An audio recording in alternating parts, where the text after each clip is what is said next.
Jessup unites people from different corners of the world, and it's the feeling of this unity is so impressive.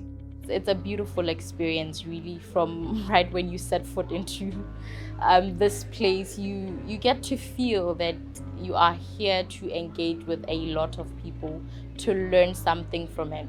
It's so many teams from all over the place, and they all have such different styles and approaches to the Moot problem. And even the judges, like, they each have their different preferences and their different backgrounds, and it's been super interesting to see. I never thought I'd be meeting people from all of these countries for the first time.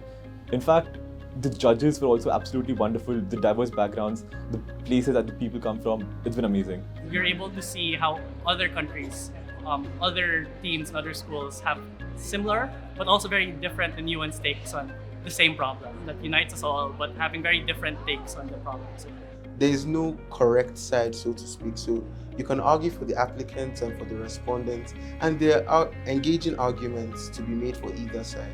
I knew that the quality of argument was high, but hearing the oral arguments, the speaking skills, it was beautiful to listen to, and that's when advocacy almost becomes like storytelling. It's the most rewarding thing I've done in law school, learning how to advocate, delving into international law from back to front. Out of all the things I've done academically, it's been the most fulfilling opportunity I've had.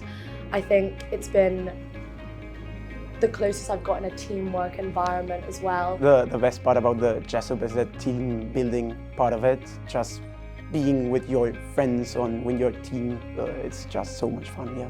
Jessup competition is many things in one. Moot court, you make friends, like you compete with your friends, but I didn't expect that you can compete with anyone and became friends with the same person. We mingle, we learn, we form friendship, so it's feel like home, like we don't want to leave.